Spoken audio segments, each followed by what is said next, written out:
তবে কি ভবিষ্যতের মুখ্যমন্ত্রী অভিষেক? কোন গুরুত্বপূর্ণ পদে দায়িত্ব পাবেন তৃণমূল সেনাপতি?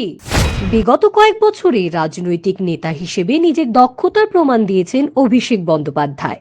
জাতীয় রাজনীতিতেও পরিচিত মুখ হয়ে উঠেছেন তিনি। ভবিষ্যতের মুখ্যমন্ত্রী কে হবেন, এবার তাকে নিয়ে সামনে আসছে বড় খবর। কয়েকদিন আগেই তৃণমূল সেনাপতির জন্মদিন ছিল। তার আগে এক্স হ্যান্ডেলে একটি তাৎপর্যপূর্ণ পোস্ট করেছিলেন রাজ্যের শাসক দলের নেতা কুণাল ঘোষ। লিখেছিলেন, সময় নিয়মে মমতাদির পর একদিন বাংলার মুখ্যমন্ত্রী হবে অভিষেক।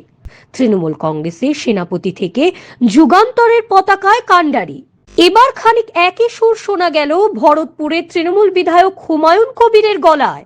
সম্প্রতি অভিষেককে রাজ্যের উপমুখ্যমন্ত্রী করার কথা বললেন তৃণমূল বিধায়ক। হুমায়ুন বলেন, অভিষেক বন্দ্যোপাধ্যায়কে উপমুখ্যমন্ত্রী করা হোক, তাকে স্বরাষ্ট্র দপ্তরের দায়িত্ব দিলে দলেরই মঙ্গল। শাসক দলের বিধায়কের এই মন্তব্যের পরে মাথাচাড়া দিয়েছে নানান জল্পনা।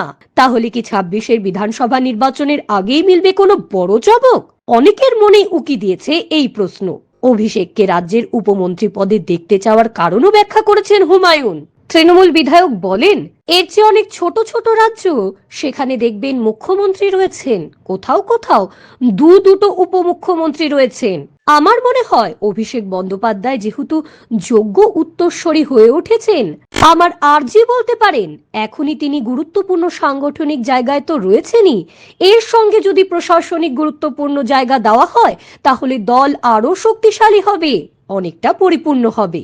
এদিকে আগামী দিনে অভিষেককে কোন ভূমিকায় দেখতে চান তা নিয়ে সাম্প্রতিক অতীতে তৃণমূল কংগ্রেসের একাধিক নেতার গলায় একাধিক সুর শোনা গিয়েছে। কেউ তাকে ভবিষ্যতের মুখ্যমন্ত্রী হিসেবে দেখেন, কারো আবার তাকে মন্ত্রিসভায় দেখার ইচ্ছে।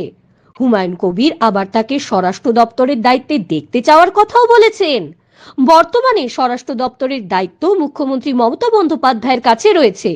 আগামী দিনে তিনি তা অভিষেকের হাতে তুলে দেন কিনা সেটা সময়ই বলে দেবে।